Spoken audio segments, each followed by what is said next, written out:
Reflejos de vida.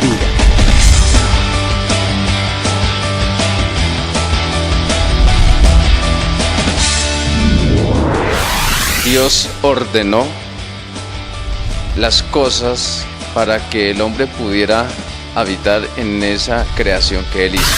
Porque esas relaciones sexuales prematrimoniales, la Biblia le llama fornicación. Y esas relaciones sexuales extramatrimoniales, la Biblia le llama adulterio.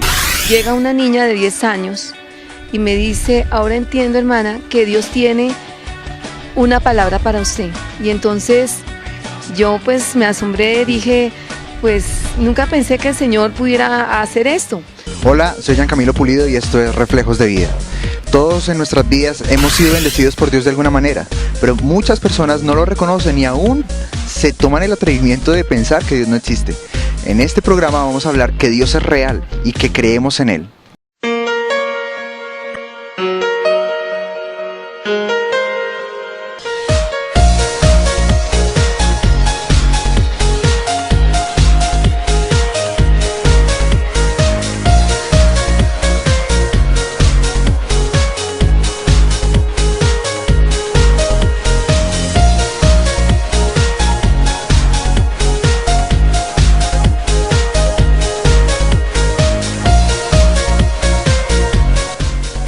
¿Dios existe? ¿La mera casualidad o las causas naturales son explicaciones inadecuadas? La otra alternativa a un Dios existente es que todo lo que existe alrededor de nosotros apareció por causa natural y al azar.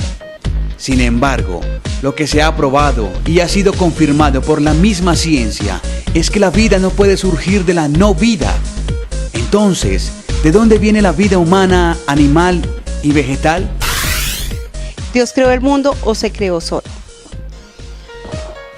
Nosotros partimos de un principio fundamental que encontramos en las Sagradas Escrituras y está en el primer libro de la Biblia, en el primer capítulo, en el primer versículo. La Escritura dice, en el principio creó Dios los cielos y la tierra. Cuando la palabra en el texto original utiliza el verbo creó, quiere decir exactamente hacer algo a partir de la nada. Cuando Dios creó los cielos y la tierra, surgió de la nada. En ese primer versículo de la Biblia podemos ver su poder, su amor, su sabiduría, su gracia abundante al crear los cielos y la tierra. Hoy hay muchas teorías, el Big Bang o la gran explosión o la generación espontánea, pero cuando miramos la creación nos miramos a nosotros mismos, el desarrollo de un niño en el vientre del ser humano. Decimos, no, esto no es evolución, esto no es casualidad. Hay una mano poderosa y amorosa detrás de todo esto. Yo prefiero creer que es Dios. Reflejos de vida. Hay pruebas materiales de la existencia de Dios. El universo entero, la naturaleza, es la muestra visible de la existencia de un Dios invisible. El orden del mismo ser humano, la noche, el día, las estrellas, cómo se sostiene la Tierra como suspendida de la nada en el universo. Dicen los científicos que si la Tierra se detuviera un segundo, una milésima de segundo en su movimiento de traslación o de rotación, sería el acabose del sistema planetario o de la misma Tierra, porque giramos a miles de kilómetros. La creación es una muestra clara de material, es una muestra material clara de la existencia de un Dios poderoso, de un Dios soberano. Nosotros mismos, los seres humanos, 2 células en el vientre de una mujer se unen y a la vuelta de 9 meses hay un bebé. Esa es una muestra clara de la existencia de Dios. Así es de que, como dice el mismo escritor, los cielos cuentan la gloria de Dios y el firmamento anuncia la obra de sus manos. Así es de que nosotros podemos tener evidencia clara y más que suficiente de la existencia de un Dios todopoderoso al mirar la creación. Esa es la evidencia material de la existencia de Dios. El ser humano no ha podido reproducir una flor, no ha podido. Ha intentado clonar a otro ser humano, ha jugado a ser Dios, como dijo un científico de la Universidad Complutense de Madrid, está jugando a ser Dios, pero no puede igualarlo. Pero Dios es real. Reflejos de vida. Cuando se refiere a la existencia de Dios, la Biblia dice que hay personas que han visto suficiente evidencia. Sin embargo, se han suprimido verdades acerca de Dios. En cambio, para aquellos que quieren saber si Dios está allí, Él dice: me buscarán y me encontrarán cuando me busquen de todo corazón. Antes de cuestionar los hechos que manifiestan la existencia de Dios, deberíamos preguntarnos: ¿quiero conocerlo? La Biblia como palabra de Dios es un manual de vida y no tiene tiempo, no se rige por él, dura y sirve, tiene utilidad de generación en generación. Generaciones pasadas, las presentes y las futuras tendrán gran provecho al estudiarla y profundizar en ella. Entonces, ¿cómo podríamos dudar de su contenido? ¿Quién nos garantiza que lo que se dice en la Biblia es cierto? La misma Biblia nos dice a nosotros que lo que en ella está escrito es verdad. ¿Por qué? Desde que se escribió el primer libro de la Biblia hasta el último libro de la Biblia en el año 90 de nuestra era, son más o menos 1600 años de tiempo durante los cuales se escribió las Sagradas Escrituras. Todos y cada uno de los 66 libros de la Biblia tienen un mismo tema y sus autores vivieron en épocas diferentes, con 500 años de diferencia, culturas diferentes, trasfondos diferentes, oficios diferentes, y han pasado 2000 años desde la escritura del último libro. Y primero, la Biblia mantiene vigencia.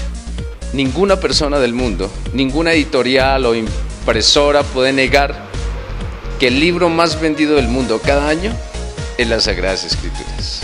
Nos da garantía de lo que está aquí escrito es verdad porque han pasado 2000 años, la han quemado, la han tratado de suprimir, la han tratado de tergiversar, la han tratado de malinterpretar y más sin embargo cobra vigencia cada día.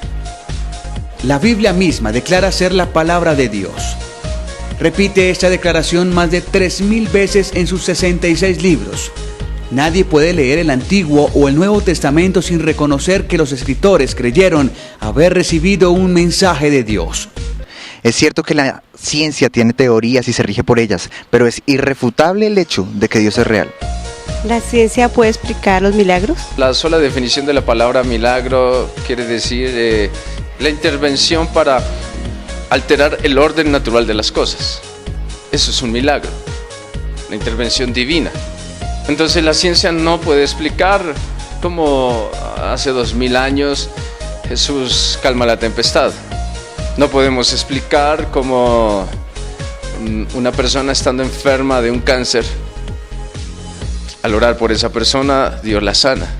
Y por un acto milagroso de la intervención divina de su amor y el poder del Señor Jesús, esa persona ha quedado sana de un cáncer, de un SIDA, de una enfermedad terminal.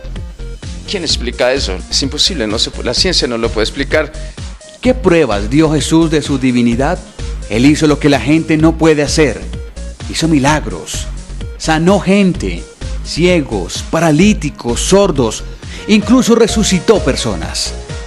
Él tenía poder sobre los objetos. Sacó comida de la nada suficiente para alimentar a miles de personas. Él hizo milagros en la naturaleza. Caminó sobre un lago.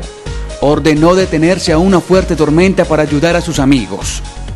Él dijo: si ustedes no quieren creer lo que estoy diciendo, deberían al menos creer en mí por los milagros que están viendo.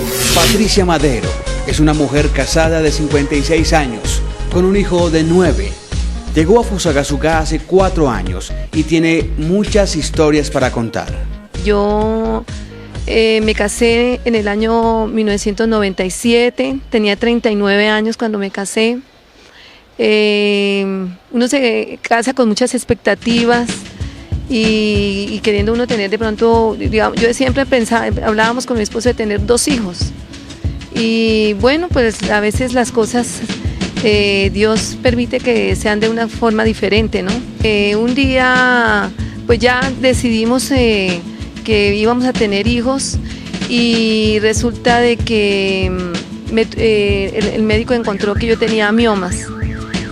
Ya me habían operado como unos 5 o 6 años antes Inclusive el médico me había dicho en esa época de que yo tenía, que el tumor estaba tan grande que lo más seguro era que tenía que sacar todos mis ovarios y todo porque estaba tan grande. En ese momento fue para mí un reto y yo dije no, eso no puede ser porque yo soy soltera, yo quiero tener hijos y yo me aferro al Señor. El médico me hizo la cirugía y fue, bueno, gracias al Señor, no hubo necesidad de que me sacaran mi útero. Yo me casé años después, en el año 97, encargamos bebé, tuve que subir unas escaleras y por esa razón pues yo perdí el bebé, porque empecé a sangrar. Fue difícil para mí, porque no es fácil, se siente uno muy mal psicológicamente, eso le afecta muchísimo, se sienta culpable.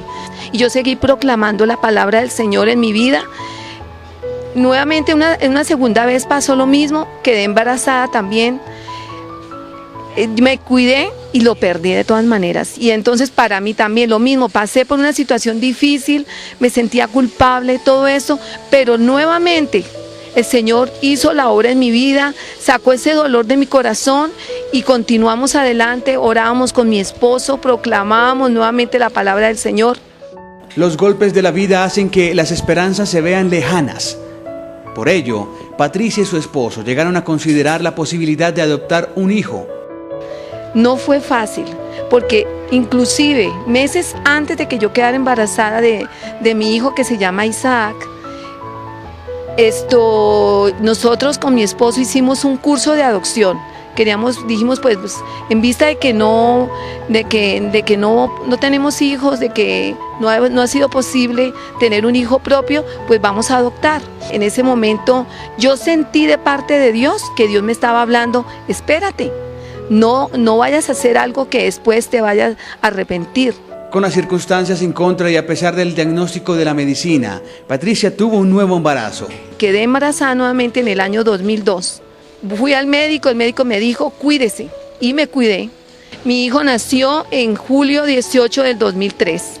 Hubo necesidad de que lo colocaran en una cámara especial, pero ya el niño, gracias al Señor, a los días salió del hospital.